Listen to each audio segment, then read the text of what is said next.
വിശുദ്ധ ഖുർആനിനെ അറബിയിൽ തന്നെ പാരായണം ചെയ്യൂ. ഞാൻ വിശുദ്ധ ഖുർആനിലെ 59-ാം അധ്യായം സൂറത്ത് ഹശ്റിലെ 20-ാമത്തെ സൂക്തം ഒന്ന് ഓതി കേൾപ്പിക്കാം. ആ സൂക്തത്തിൽ ഞാൻ കണ്ട ഒരു പ്രത്യേകത, ഒരുപാട് കാര്യങ്ങൾ സമ്മേളിക്കുന്നു. പദാവർത്തനമുണ്ട്, സൗന്ദര്യമായി കാണാം. അതോടൊപ്പം ദീർഘങ്ങളുണ്ട്. മദ് എന്ന് പറയാം. മദ് എന്നാൽ എന്താ? നിങ്ങളൊന്ന് പറയും. ഞാൻ കുറെ നേരം സംസാരിക്കുന്നു. നിങ്ങളൊന്ന് പറയും, എന്താ മദ് എന്ന് പറഞ്ഞാൽ? മദ് എന്ന് പറഞ്ഞാൽ എന്താ? മദ് എന്ന് പറഞ്ഞാൽ എന്താ? ദീർഘം അല്ലേ? ആകെ ഒരു ദമ്മേ നമുക്ക് അറിയുള്ളൂ. ആയിക്കോട്ടെ, ദമ്മ് തിരിച്ചിട്ടാലുള്ള സാധനമാണ് മദ്. ദമ്മ്, മദ് തിരിച്ചിടാം. മദ് എന്ന് പറഞ്ഞാൽ നീട്ടുക. ഓക്കെ, ഈ നമ്മളിപ്പോ പറഞ്ഞ പദാവർത്തനത്തോടൊപ്പം അപ്പുറവും ഇപ്പുറവും മദ് വരുന്നു. സാധാരണയിൽ അപ്പുറം ദീർഘം കാണിക്കേണ്ടതുണ്ട്. അതോടൊപ്പം ഹുന്ന സംഭവിക്കുന്നു. ഹുന്ന എന്ന് പറഞ്ഞാൽ എന്താ? രാഗം, തരിപ്പിക്കല്, കുറച്ചധികം മൂളല്, രാഗാത്മകമാക്കൽ ഖുർആനിന ഉള്ളത്. ശാസ്ത്രീയ സംഗീതത്തെക്കാൾ അപ്പുറം ഖുർആനില സംഗീതമുള്ളത്. കുട്ടികൾ ഇവിടെ വരും പഠിക്കാൻ. ഖുർആൻ അങ്ങനെ പഠിപ്പിക്കൂ. എങ്കിൽ കുട്ടികൾ ശാസ്ത്രീയ സംഗീതത്തിനല്ല പോവുക. വലിയൊരു പെട്ടിയും പിടിച്ചൊന്നും പോണ്ട. ഖുർആൻ പഠിക്കാൻ വളരെ സുഖ. കൈയും വീശി വരാം. ചുരുങ്ങിയ ദിവസങ്ങൾ കൊണ്ട് പഠിക്കാം.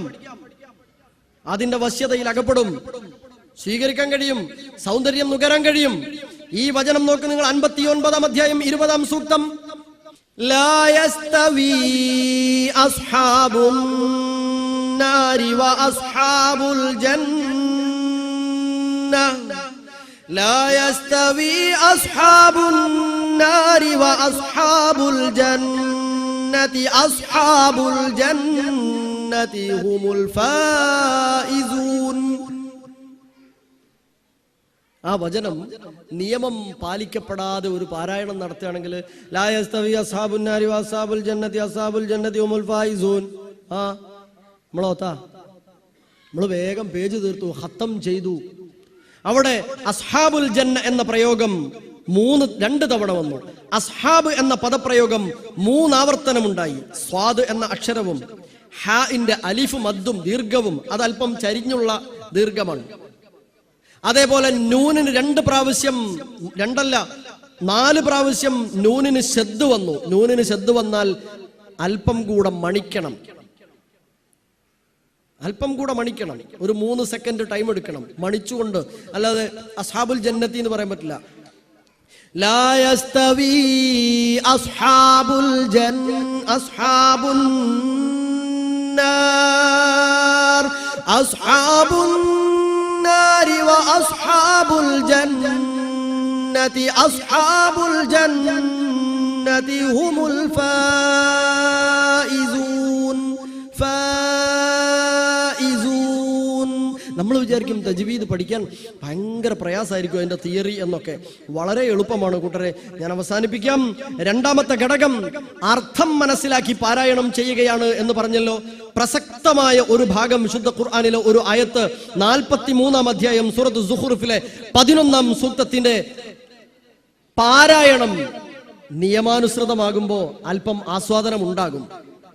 പക്ഷേ അതിന്റെ അർത്ഥതലം കൂടെ മനസ്സിലാകുമ്പോ ഗംഭീരമായിരിക്കും, ഹൃദ്യമായിരിക്കും കൂടുതൽ. എന്താണ് വചനം നോക്കൂ നിങ്ങൾ. 43:11.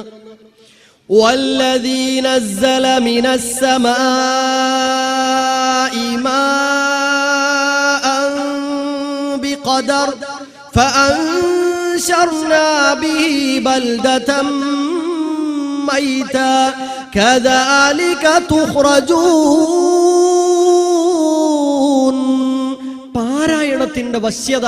ഒരുപക്ഷെ ഇതിനേക്കാൾ പാരായണം ചെയ്യുന്ന മറ്റൊരാൾ പാരായണം ചെയ്യുമ്പോൾ നമ്മൾ കുറച്ചുകൂടെ ആസ്വദിക്കും അല്ലേ?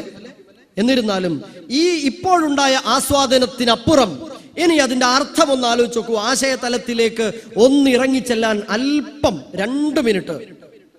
വല്ലദീ നസ്സല മിനസ്സമാഇ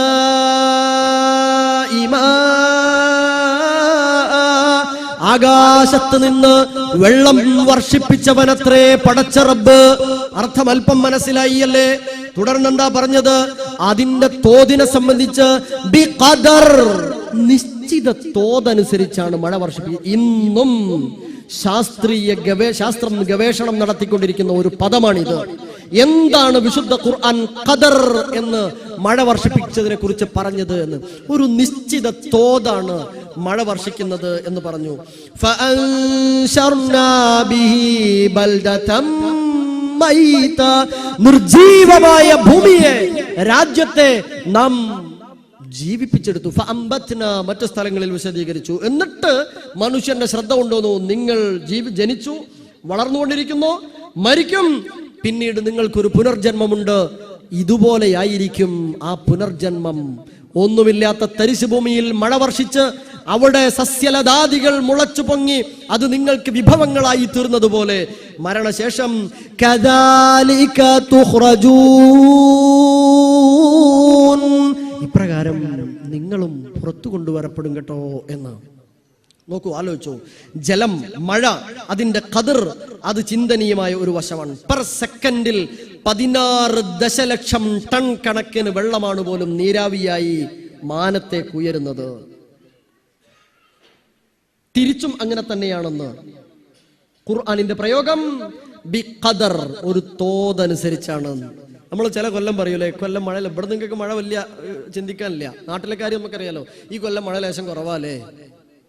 അവസാനം പറയൂ കഴിഞ്ഞ കൊല്ലത്തേക്ക് മഴ ഉണ്ട്. എല്ലാ കൊല്ലവും ഒരുപോലെ മഴ. ബി ഖദർ, ബി ഖദർ, നിശ്ചിത തോതനുസരിച്ചാണ്. ഇനിയും നിങ്ങൾ ആലോചിച്ച് നോക്കൂ, ആ മഴ തുള്ളിയെ കുറിച്ച് നമ്മൾ എപ്പോഴെങ്കിലും ആലോചിച്ചോ? മഴത്തുള്ളിയെ കുറിച്ച് നമ്മൾ എപ്പോഴെങ്കിലും ആലോചിച്ചോ? ഏറ്റവും ചുരുങ്ങിയത് 1200 മീറ്റർ മേലെ നിന്നാണ് മഴത്തുള്ളി താഴേക്ക് വരുന്നത്. ചിന്തനീയമായ അത്ഭുതകരമായ ഒരു വിഷയമുള്ളത്, സാധാരണഗതിയിൽ ആ മഴത്തുള്ളിയുടെ അതേ വലിപ്പവും അതേ വെയിറ്റുമുള്ള മറ്റൊരു വസ്തു 1200 മീറ്റർ ഉയരത്തിൽ നിന്ന് താഴേക്ക് ഇടുകയാണെങ്കിൽ പെർ ഹവർ 558 കിലോമീറ്റർ വേഗതയിലാണ് താഴേക്ക് പതിക്കുക എന്ന്. പക്ഷേ മഴത്തുള്ളി എങ്ങനെ അങ്ങനെ വരുന്നു? മഴത്തുള്ളിയുടെ വേഗതയെക്കുറിച്ച് പെർ ഹവർ 8 മുതൽ 10 കിലോമീറ്റർ വരെ വേഗതയേ ഉള്ളൂ. അല്ല, 558 കിലോമീറ്റർ വേഗതയിൽ വന്നാല് നമ്മളെ ഭൂമിയും നമ്മളെ തലയും നമ്മുടെ വീടും എന്തായി പോകുമായിരുന്നു? പാരച്യൂട്ട് നിർമ്മാണം നടത്തിയത്, മാതൃക സ്വീകരിച്ചത് എവിടുന്നാ?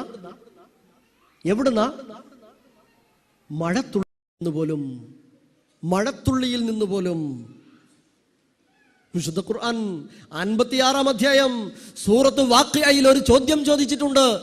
അഫറഅയ്തുമുൽ മാഅല്ലദീ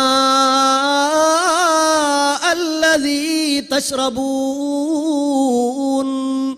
നിങ്ങൾ കുടിച്ചുകൊണ്ടിരിക്കുന്ന വെള്ളത്തുള്ളിയെ കുറിച്ച് നിങ്ങൾ ആരെങ്കിലും ആലോചിച്ചിട്ടുണ്ടോ? ഇനി ഒന്നും കൂടെ ആലോചിച്ച് നോക്ക്. H2O ആണല്ലേ വെള്ളം വിഘടിപ്പിച്ചാൽ കിട്ടുന്നത്. എന്നാൽ ദുനിയാവില് വെള്ളമില്ലായിട്ട് എവിടുന്നെങ്കിലും H2O ഘടിപ്പിച്ചിട്ട് വെള്ളം ഉണ്ടാക്കിയിട്ടുണ്ടോ ആരെങ്കിലും? അങ്ങനെ ഉണ്ടാക്കാൻ കഴിയെങ്കിൽ ഞാനും നിങ്ങളൊന്ന് ഇതിന് വരുമോ? എത്ര സ്ഥലത്ത് മുക്കിലും മൂലയിലും വെള്ളക്കച്ചവടം നടത്തിയിട്ടുണ്ടാവൂലേ? പ്രത്യേകിച്ച് നാട്ടിലെ വെള്ളക്കച്ചവടം പൂട്ടുക അല്ലേ, അത് വേറെ വെള്ളം. അപ്പൊ നമ്മൾ H2O കുറെ വാരിക്കൂട്ടിട്ട് വെള്ളം ഉണ്ടാക്കാൻ നിൽക്കൂലായിരുന്നോ? സാധ്യമല്ല. അതുകൊണ്ടാ 25-ാം വിശുദ്ധ ഖുർആൻ മറ്റൊരു സ്ഥലത്ത് ചോദിച്ചു, 25-ാം അധ്യായമല്ല, മറ്റൊരു സൂറത്ത് മുൽക്കിലാണെന്ന് ഞാൻ ഓർക്കുന്നു, നിങ്ങൾക്ക് പറയാം. നിങ്ങൾക്ക് ലഭിച്ചുകൊണ്ടിരിക്കുന്ന വെള്ളം വറ്റിപ്പോയാൽ ആരാ നിങ്ങൾക്ക് നീരുറവ നൽകുക?